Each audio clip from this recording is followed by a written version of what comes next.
తెలంగాణ రాష్ట్ర వ్యాప్తంగా ఇప్పటికే కరోనా అనేది పూర్తిగా తగ్గక ముందుకి సీజనల్ వ్యాధులు అనేది అధికంగా ప్రబలుతున్నాయి. దీనికి ప్రధానంగా చూసుకున్నట్లయితే ప్రభుత్వ ఆసుపత్రినే ఎక్కువగా సంప్రదిస్తున్నారు. ఇప్పుడు ప్రస్తుతం ప్రభుత్వ ఆసుపత్రిలో ఫీవర్ ఆసుపత్రిలో ట్రీట్మెంట్ ఎట్లా ఉంది, పేషెంట్లకు సంబంధించి ఎట్లా కేర్ తీసుకుంటున్నారు, అదేవిధంగా ఇప్పుడున్నటువంటి పరిస్థితుల గురించి మనతో మాట్లాడడానికి ఫీవర్ హాస్పిటల్ సూపరింటెండెంట్ శంకర్ గారు మనతో ఉన్నారు. వారిని అడిగి మరిన్ని విషయాలు తెలుసుకునే ప్రయత్నం చేద్దాం. సార్ చెప్పండి, ఇప్పటికే మనకు రాష్ట్ర వ్యాప్తంగా అధికంగా డెంగ్యూ, అదేవిధంగా టైఫాయిడ్, మలేరియా ఇతర వ్యాధులు అనేది అధికంగా ప్రబలుతున్నాయి. ఇప్పుడు ప్రస్తుతం హాస్పిటల్లో పరిస్థితులు ఎట్లా ఉన్నాయి? గత 1 మంత్ నుంచి మనకు సీజనల్ వ్యాధులు అయితే ప్రబలుతున్నాయి. వాస్తవం అది. ఎస్పెషల్లీ హైదరాబాద్లో ఎక్కువ వస్తున్నాయి. ఎందుకంటే వర్షాకాలంతో కొన్ని మన వాతావరణంలో మార్పులతోటి వైరస్లు, తర్వాత వాటర్లో ఇన్ఫెక్టివ్ వాటర్, డ్రైనేజ్ వాటర్ తోటి వాటర్ బార్న్ డిసీజ్ ఎక్కువ వస్తున్నాయి. ఇందులో మనకి ఏంటంటే వెక్టర్ బార్న్ డిసీజ్ అంటాం. అంటే మనకు కీటకాల ద్వారా వచ్చేటి. దాంట్లో మనకు మలేరియా, డెంగీ, చికెన్ గన్యా, ఈ టైఫాయిడ్, ఈ కేసెస్ మనకు వెక్టర్ ద్వారా వచ్చే కేసులు అనమాట. తర్వాత వాటర్ బార్న్ డిసీజ్ అంటాం, నీటి కాలుష్యం వల్ల వచ్చే కేసులు. దీంట్లో మనకు అక్యూట్ డయేరియా, డిసెంటర్, కలరా, రకరకాల కడుపు నొప్పి కేసెస్ అని, జాండీస్ కేసెస్ అని, ఇవన్నీ కొంచెం వాటర్ బార్న్ ఇన్ఫెక్షన్. అలాగే అదర్ వైరల్ డిసీజెస్ కూడా మనకు కొన్ని సైన్ ఫ్లూ కేసెస్ కూడా వచ్చే అవకాశం ఉంటుంది, కానీ సైన్ ఫ్లూ కేసెస్ నమోదు కావట్లేదు. తర్వాత కరోనా కేసెస్ మనకు పూర్తిగా తగ్గింది తెలంగాణ రాష్ట్రంలో. దాదాపుగా మనకు ఫీవర్ హాస్పిటల్లో ఒకప్పుడు మనకు 60-70 కేసులు ఉండేది. గత 1 మంత్ నుంచి కూడా 1-2 కేసులు, ఇప్పుడు 2 కేసులు మాత్రమే ఉన్నది. వాళ్ళు కూడా స్టేబుల్ ఉన్నారు, ఆక్సిజన్ అవసరం లేకుండా డిశ్చార్జ్ అవ్వచ్చు. గత 1 మంత్లో మనం 100 కేసుల దాకా డెంగీ కేసెస్ మనం ట్రీట్ చేసాం ఇప్పుడు ఫీవర్ హాస్పిటల్లో. ఈ మంత్లో దాదాపుగా మనకు 15-20 కేసులు పాజిటివ్ ఉన్నాయి, ఇంకా రిపోర్ట్స్ అవైటెడ్ ఉన్నాయి. ఓపీ మాత్రం బాగా పెరుగుతుంది. 800 నుంచి 1000 మంది ఓపీ వస్తున్నారు. దాంట్లో 600 నుంచి 700 మంది ఫీవర్ బాధితులే ఉన్నారు. ఈ ఫీవర్స్ కూడా ఎట్లుందంటే మనము డెంగీ ఫీవర్సు, చికెన్ గన్యా ఫీవర్సు, తర్వాత కరోనా ఎలా దీన్ని డిఫరెంట్ చేయాలనేది ప్రజలు చాలా వరకు డౌట్ఫుల్గా ఉన్నారు. సింపుల్గా గుర్తుపెట్టుకునేది ఏంటంటే వైరల్ ఫీవర్స్లో కరోనా ఫీవర్ గురించి మీకు తెలుసు. దానికి మనం జలుబు ఉంటుంది, జ్వరం ఉంటుంది, తర్వాత దగ్గు ఉంటుంది, తర్వాత ఆయాసం ఉంటుంది. ఒక్కొక్కసారి రుచి తెలియకపోవచ్చు, వాసన తెలియకపోవచ్చు. ఇలాంటి లక్షణాలు ఉంటే కరోనా అనుమానించాలి. తర్వాత డెంగీ అంటే ఏంటంటే వైరల్ ఫీవర్. ఈ డెంగీని గుర్తుపట్టడం చాలా ఈజీ. ఏ ఫీవర్ అయినా కూడా 3 రోజుల్లో కూడా ఎక్కువ 101, 102, 103 టెంపరేచర్ ఉండి, హెడ్ఏక్ ఉండి, బాడీ పెయిన్స్ ఉండి, విపరీతమైన బాడీ పెయిన్స్. అంటే డెంగ్యూ ఫీవర్ను మనం బ్రేక్ బోన్ ఫీవర్ కూడా అంటాం. అంటే మన బోన్స్ విరిగినప్పుడు ఎలా ఉంటుందో పెయిన్ అలా. తర్వాత నీరసము, శరీరంలో ర్యాషెస్, ఇలాంటి లక్షణాలు ఉంటే డెంగీ ఫీవర్గా మనం గుర్తించవచ్చు. తర్వాత మనకు జాయింట్ పెయిన్స్ వచ్చి ఇదే లక్షణాలు ఉంటే మనం చికెన్ గన్యా అంటాం. మలేరియా జ్వరమును గుర్తుపట్టడం ఇది, ఎందుకంటే చలితో వస్తుంది, వణుకుతాం బాగా, విపరీతమైన చలి. అలాగే టైఫాయిడ్ ఫీవర్స్ అంటే కడుపు నొప్పి వస్తుంది, ఒకసారి వాంతులు, మోషన్స్ వస్తాయి. తర్వాత జ్వరం కూడా ఆల్టర్నేట్ డే ఉంటుంది. ఈ విధంగా లక్షణాలు బట్టి మనం నిర్ణయించుకోవాలి. ఏదేమైనా సీజనల్ వ్యాధుల నుంచి మనం కాపాడుకోవాలి. ఏ ఫీవర్ అయినా 3 రోజుల్లో తగ్గకుంటే తప్పకుండా డాక్టర్ని సంప్రదించాలి. ఫీవర్ హాస్పిటల్లో అన్నీ ఏర్పాటు చేశాము. 330 పడకలు ఉన్నాయి. ఇప్పటి వరకు 80-70 మంది పేషెంట్స్ కూడా ఉన్నారు. ఈ డెంగీకి సంబంధించిన టెస్టులు కానీ, చికెన్ గన్యాకి సంబంధించింది కానీ, తర్వాత మలేరియా కానీ, టైఫాయిడ్ కానీ, జాండీస్ కానీ, అన్ని టెస్టులు కూడా మన దగ్గర ఫ్రీ ఆఫ్ కాస్ట్ చేస్తాము. అందరికీ ట్రీట్మెంట్ ఇస్తున్నాము. దాదాపుగా ఇక్కడ వచ్చిన వాళ్ళు కూడా పూర్తిగా రికవర్ అయి వెళ్తున్నారు. ఓకే సార్, అంటే నగర వ్యాప్తంగా చూసినట్లయితే ఇతర అంటువ్యాధులు చూసుకున్నట్లయితే డెంగ్యూ బారిన పడిన వారు అత్యధికంగా సంఖ్యలో ఉన్నారు. ఇక్కడ ట్రీట్మెంట్ అంటే ఉదయం నుంచి సాయంత్రం వరకు ప్రతి ఒక్క పేషెంట్పై మనం కేర్ తీసుకోవడం, అదేవిధంగా దానికి సంబంధించిన సొల్యూషన్స్ అనేది వాళ్ళకి చెప్పడం ఇప్పుడు ఎట్లా ఉంది, అంటే ఎట్లా కేరింగ్ ఎట్లా ఉంది, దానికి సంబంధించి మనకు ప్రభుత్వం ఎంతవరకు సపోర్ట్ చేస్తుంది, ఎక్విప్మెంట్ సంబంధించి కావచ్చు, అదేవిధంగా మెడికల్కి సంబంధించి కావచ్చు. అంటే ఒకటి ఏంటంటే డెంగ్యూ అనేది మనకు కొత్త జబ్బు కాదు, చాలా పురాతన జబ్బు. ప్రతి సంవత్సరం మనకు వస్తుంది. 2019లో కూడా మనకు చాలా భయంకరమైన డెంగ్యూ ఫీవర్ హాస్పిటల్లో ఉండేవి. ఒక రోజుకు 3000 ఓపీ కూడా చూసిన సంఘటన ఉన్నాయి. ఎక్కడ కూడా ఒక ప్రాణం కూడా, ఒక డెత్ కూడా కాలేదు మన ఫీవర్ హాస్పిటల్లో. రోజుకు 100 కేసులు చూసాం. అదృష్టం ఏంటంటే డెంగీ ఫీవర్కు ప్రత్యేకమైన చికిత్స లేకుండా కూడా సిమ్టమాటిక్ సపోర్ట్ ట్రీట్మెంట్తో ఇస్తాము. దీనికి స్పెషల్ ట్రీట్మెంట్ ఏం లేదు. ఫ్లూయిడ్స్, ఐవీ ఫ్లూయిడ్స్ ఇవ్వడము, సిమ్టమాటిక్ అంటే మనకు పారాసిటమాల్ లాంటిది ఇవ్వడం, ఏదైనా అదర్ ఇన్ఫెక్షన్ ఉంటే సమ్ యాంటీబయాటిక్ సపోర్టు, తర్వాత ప్లేట్లెట్స్ రోజు మానిటర్ చేసుకోవడం, ల్యాబ్ ఫెసిలిటీస్ ఉండాలి, అష్యూరెన్స్, మనిషి ధైర్యంగా ఉండాలి. ఎందుకంటే ఈ డెంగీ కానీ, చికెన్ కానీ, అదర్ ఫీవర్స్ కానీ అంటువ్యాధులు కావు కనుక ఒకరి ద్వారా ఒకరు వ్యాపించే కనుక భయపడాల్సిన అవసరం లేదు. అదే కరోనా అయితే అంటువ్యాధి కనుక ఫాస్ట్గా స్ప్రెడ్ అవుతుంది కనుక తెలంగాణ గవర్నమెంట్ కూడా అన్ని ఏరియా హాస్పిటల్లో, అన్ని డిస్టిక్ హాస్పిటల్లో, అన్ని టీచింగ్ హాస్పిటల్లో కూడా డెంగీ టెస్ట్కి సంబంధించిన కిట్స్ కూడా ఏర్పాటు చేయడం జరిగింది. ఎవరైనా కూడా జ్వరం వస్తే తప్పకుండా నియర్ బై గవర్నమెంట్ హాస్పిటల్కి వెళ్ళి డెంగీ పరీక్ష చేయించుకోవచ్చు. దాని తర్వాత ట్రీట్మెంట్ తీసుకోవచ్చు. అన్ని ఐవీ ఫ్లూయిడ్స్ కానీ ట్రీట్మెంట్ కూడా అన్నీ అవైలబుల్ ఉంది. అన్ని హాస్పిటల్ కూడా అలర్ట్ చేయడము.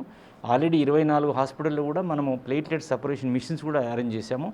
ఇప్పుడు మనకు బ్లడ్ కూడా కొంత అవైలబిలిటీ ఉంది. ఒకవేళ ప్లేట్లెట్స్ బాగా తగ్గితే దయచేసి ఇంకొకటి ఏంటంటే ప్లేట్లెట్స్ కూడా నార్మల్గా ఒక 1.5 lakh to 4.5 lakhs వరకు ప్లేట్లెట్స్ ఉంటాయి. ఈ డెంగ్యూ జ్వరం వచ్చినప్పుడు ప్లేట్లెట్స్ పడిపోతాయి. ఈ ప్లేట్లెట్స్ విపరీతంగా పడిపోయి డెంగ్యూ షాక్ సిండ్రోమ్తో చనిపోయే అవకాశం ఉంటుంది. కానీ ఈ ప్లేట్లెట్స్ 20,000 కన్నా తక్కువ పడితే మాత్రమే ప్లేట్లెట్ ఎక్కించుకోవాలి, లేకుంటే అవసరం లేదు. సో సింపుల్గా రికవర్ అవుతారు, సెల్ఫ్ కాన్ఫిడెన్స్తో రికవర్ అవుతారు. భయాందోళన కావాల్సినది ఇప్పటివరకు ఫీవర్ హాస్పిటల్లో ఈ సీజన్లో 200 మందిని ట్రీట్ చేశాము.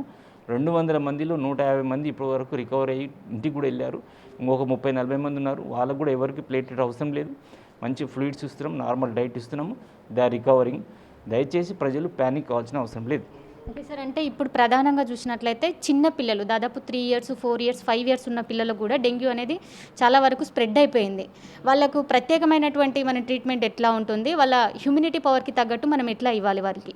అంటే చిన్నపిల్లల్లో మనకి ఏంటంటే ఇప్పుడు ఆల్రెడీ నీలోఫర్ హాస్పిటల్లో ప్రత్యేక వార్డు కూడా ఏర్పాటు చేయడం జరిగింది. నీలోఫర్లో స్పెషలిస్ట్ డాక్టర్ కూడా ఉన్నారు. ఈ చిన్నపిల్లల్లో డెంగ్యూ వాడడం వల్ల కొన్ని ఏంటంటే చిన్నపిల్లలు కానీ ప్రెగ్నెంట్ లేడీస్ కానీ పాలిచ్చే తల్లులు కానీ ఏదైనా కోమార్బిడ్ కండిషన్ ఉన్న వాళ్ళు కానీ ముసలి వాళ్ళు కానీ వీళ్ళకు డెంగ్యూ ఫీవర్ వస్తే సీరియస్ అయ్యే అవకాశం ఉంటుంది. సో వీళ్ళు ప్రత్యేకంగా డాక్టర్ పర్యవేక్షణలో హాస్పిటల్ అడ్మిట్ ట్రీట్మెంట్ తీసుకుంటే మంచిది. ఆల్రెడీ చిన్నపిల్లలకు కూడా దానికి సంబంధించిన ట్రీట్మెంట్ అవసరమైతే ప్లేట్ ఎక్కించడానికి ఉన్నది. ఎవరైనా కూడా చిన్నపిల్లలు ఏంటంటే అశ్రద్ధ చేయొద్దు. వాళ్ళకు డెంగ్యూ హిమరేజిక్ ఫీవర్గా కన్వర్ట్ అయిపోయి తర్వాత డెంగ్యూ షాక్ సిండ్రోమ్ అయ్యి డెత్ అయ్యే అవకాశం ఉంటుంది. అంటే డెంగ్యూతో మనం చనిపోవని కానీ మాకేం కాదని ఓవర్ కాన్ఫిడెన్స్ ఉండొద్దు. ఒకవేళ 3 రోజుల జ్వరం తగ్గకుంటే డాక్టర్ సంప్రదించాలి. డెంగీకి సంబంధించిన కన్ఫర్మేషన్ టెస్ట్ చేయించుకోవాలి. డైలీ ప్లేట్లెట్ మానిటర్ చేసుకోవాలి. దాని తర్వాత సిమ్టమాటిక్ ట్రీట్మెంట్ ఇవ్వాలి. అలా ట్రీట్మెంట్ తీసుకున్నట్టయితే మోర్టాలిటీ కానీ డెత్ కాదు ఉండదు. ఇప్పుడు ప్రతి ఒక్క డాక్టర్స్ కూడా డెంగీ ఫీవర్లో ఎక్స్పర్ట్ ఉన్నారు. వాళ్ళకు అంత అవగాహన ఉంది, ప్రజలు కూడా అవగాహన ఉంది. భయాందోళనకు గురి కావాల్సిన అవసరం లేదు. కరోనా అంటే మనకు కొత్తది, కొంతవరకు తెలియదు, ట్రీట్మెంట్ లేదు, కొంచెం భయాందోళనకు ఉన్నాము. కానీ డెంగీ అనేది మనకు ఆల్రెడీ ఓల్డ్ డిసీజ్ కనుక ఎవరైనా కూడా ఈ లక్షణాలను నియర్ బై హాస్పిటల్ అడ్మిట్ అయ్యి ట్రీట్మెంట్ తీసుకోవాలి. మంచి వేడి నీళ్ళు తీసుకోవాలి, మంచి ఆహారం తీసుకోవాలి, డీహైడ్రేషన్ కాకుండా తీసుకోవాలి. ఎందుకంటే డెంగీలో డీహైడ్రేషన్ అవుతుంది కనుక ఎక్కువ వాటర్ తీసుకోవడం, లిక్విడ్ తీసుకోవడం వల్ల ఎలాంటి నష్టం అయితే జరగదు. ఓకే సార్, అంటే ఇప్పుడు మనకు ఏదైతే థర్డ్ వేవ్ అనేది ప్రభావం చూపబోతోంది మనకు నెక్స్ట్ మార్చ్లో కావచ్చు, అదేవిధంగా ఇప్పుడు వచ్చేటువంటి అక్టోబర్లో కావచ్చు ఉండబోతోంది అంటున్నారు. ఈ విషయం పైన ఎట్లాంటి క్లారిటీ ఉండబోతుంది? అంటే ఒకటి ఏంటంటే మనకు కొంత అంచనాల ప్రకారంగా థర్డ్ వేవ్ అక్టోబర్లో వస్తుందని మనకు చాలా వరకు మీడియాలో కానీ తర్వాత సెంట్రల్ గవర్నమెంట్ కానీ కొంత ఎక్స్పర్ట్ మనకు వాళ్ళు కొంతవరకు అలర్ట్నెస్ ఇచ్చారు. కానీ ఈ రోజు వరకు కూడా మనకు థర్డ్ వేవ్ వస్తుందని నమ్మకం లేదు. ఒకవేళ నెక్స్ట్ మంత్ వచ్చే అవకాశం ఉండొచ్చు, కానీ తక్కువ ఉంది. మనం స్కూల్స్ కూడా ఓపెన్ చేసుకున్నాము. స్కూల్లో పిల్లలు కూడా ఎవరికి ఎఫెక్ట్ కాలేదు, అంటే దానంతా స్ప్రెడ్ కాలేదు. చాలా మైనర్ పీపుల్ ఉన్నారు. తర్వాత ఆఫీసెస్ కూడా ఓపెన్ అవుతున్నాయి, అందరూ డ్యూటీకి వెళ్తున్నారు. కనుక ఈ మంత్లో దాదాపుగా మనకు మనం బిలో నార్మల్ లెవెల్లో వచ్చింది కరోనా స్టేటస్. నెక్స్ట్ మంత్లో థర్డ్ వేవ్ వచ్చే అవకాశాలు చాలా తక్కువ. ఒకవేళ వచ్చినా కూడా మనం ఎదుర్కోవడానికి గవర్నమెంట్ అన్ని విధాలు ఏర్పాటు చేసినది. ఆల్రెడీ వ్యాక్సినేషన్ కూడా పెంచుతుంది. దాదాపుగా 1.5 crore వరకు వ్యాక్సినేషన్ 1.5 crore పబ్లిక్ కూడా ఇచ్చాము. ఇంకా వ్యాక్సినేషన్ కూడా డ్రైవ్ చేస్తున్నాము. దయచేసి అందరూ వ్యాక్సిన్ తీసుకోండి. వ్యాక్సిన్ ఒక్కటే మార్గము.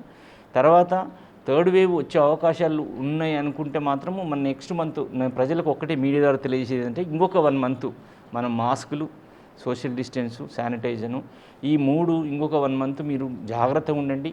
అక్టోబర్లో ఒకవేళ అక్టోబర్లో మనకి ఎలాంటి వేవ్ రాకుంటే మనం థర్డ్ వేవ్ నుంచి హ్యాపీగా ఉండొచ్చు. నవంబర్ నుంచి మన నార్మల్ లైఫ్ గడిచే అవకాశం ఉంటుంది. దయచేసి పబ్లిక్ ఈ నెల వచ్చే నెల ఈ నెలలు కొంచెం జాగ్రత్తలు తీసుకోండి. థర్డ్ వేవ్ వచ్చే అవకాశాలు చాలా తక్కువ. ఓకే సార్, అంటే ఇప్పుడున్నటువంటి సిచ్యువేషన్ అయితే పాండమిక్ సిచ్యువేషన్ ఉందా, మనం ఈ క్రిటిసిజమ్స్ కావచ్చు, అదేవిధంగా ఈ వ్యాధులకు సంబంధించి కావచ్చు, మనం తొందరగా సెల్ఫ్ కావచ్చు, అదే ఇంటర్నల్ ఎక్స్టర్నల్ కావచ్చు, మనం తొందరగా తగ్గించుకోవాలంటే ఎట్లాంటి ప్రికాషన్స్ మెయింటైన్ చేయాలి? జనరల్గా మనకు ఏ వైరస్ అయినా కూడా మన బాడీ ఇమ్యూనిటీని బట్టి ఉంటుంది. మనం మంచి ఇమ్యూనిటీ పెంచుకోవాలంటే మంచి ఆహారం తీసుకోవాలి, మంచి యోగాసనాలు చేయడము, మంచి ఫిజికల్ యాక్టివిటీ చేసుకోవడము, మెంటల్ టెన్షన్ తగ్గించుకోవడము, టైంకు నిద్రపోవడము, ఇలాంటివి ఉంటే మనకు ఇమ్యూనిటీ మంచి పెరుగుతుంది. ఇమ్యూనిటీ మంచిగా ఉన్నప్పుడు వైరస్ డెంగీ కాదు ఏ వైరస్ వచ్చినా కూడా మన వైరస్ నుంచి అది ఎదుర్కొని మనం సీరియస్ కాకుండా ఉండే అవకాశం ఉంటుంది. సో ప్రజలు ఏంటంటే స్ట్రెస్ తగ్గించుకొని కొంతవరకు మంచి ఫుడ్ మంచి ఉన్న దాంట్లోనే మంచి పోషకాహారం, ఇంట్లో ఉన్న ఆహారమే మంచిగా తినండి, టైంకు నిద్రపోండి. తర్వాత లైఫ్ స్టైల్ మోడిఫికేషన్ అంటే వాకింగ్ చేయడము, షుగరు బీపీ ఉన్న వాళ్ళకు మందులు రెగ్యులర్గా వేసుకోవడము, థైరాయిడ్ ఉన్న వాళ్ళు థైరాయిడ్ మందులు వేసుకోవడము, జబ్బులు ఉన్న వాళ్ళు కరెక్ట్గా ట్రీట్మెంట్ తీసుకోండి. తర్వాత ఏదేమైనా సెల్ఫ్ కాన్ఫిడెన్స్తో ఉండండి. ఏ జబ్బులు వచ్చినా ఎదుర్కోవడానికి అన్ని విధాలుగా మన ధైర్యం ఉంటేనే సరిపోతుంది. ఎందుకంటే ఇప్పుడు కరోనా వచ్చింది, నెక్స్ట్ ఇంకొకటి వస్తుంది. అందువల్ల మాత్రం డిప్రెషన్కి లోన్ కాకండి. ఇప్పుడు వరకు తెలంగాణ గవర్నమెంట్ తీసుకున్న చర్యల లోపల మనము కరోనాను చాలా వరకు కంట్రోల్ చేశాము. ఇక 1-2 మంత్స్లో కూడా కంట్రోల్ చేస్తాము. కానీ ప్రజల కోఆపరేషన్ అవసరం. ఇప్పుడు పండుగ సీజన్ వస్తుంది కనుక కొంచెము మాస్క్ ధరించి కోవిడ్ నిబంధనలు పాటించి ఈ పండుగలు జరుపుకుంటే చాలా మంచిది. ఇది ఓవరాల్గా రాష్ట్ర వ్యాప్తంగా మనం అన్ని రకాలైనటువంటి వ్యాధులను తగ్గించాలంటే సెల్ఫ్ ప్రికాషన్స్తో పాటు అదేవిధంగా ఇంటర్నల్ ఎక్స్టర్నల్స్ ప్రికాషన్స్ మెయింటైన్ చేస్తూ ఇప్పుడున్నటువంటి ఏదైతే మానసిక ఒత్తిడిని తగ్గించి రోజు ఎక్సర్సైజ్ అదేవిధంగా మన బాడీకి కావాల్సినటువంటి ఇమ్యూనిటీ పవర్ కోసం న్యూట్రిషన్ ఫుడ్ తీసుకోవాలని చెప్తున్నట్టు మన fever hospital superintendent doctor Shankar sir. ఇది ఇక్కడ వరకు ఉన్నటువంటి హెల్త్ అప్డేట్స్. వీడియో జర్నలిస్ట్ విజయ్తో రాణి, న్యూస్ నో తెలుగు, హైదరాబాద్.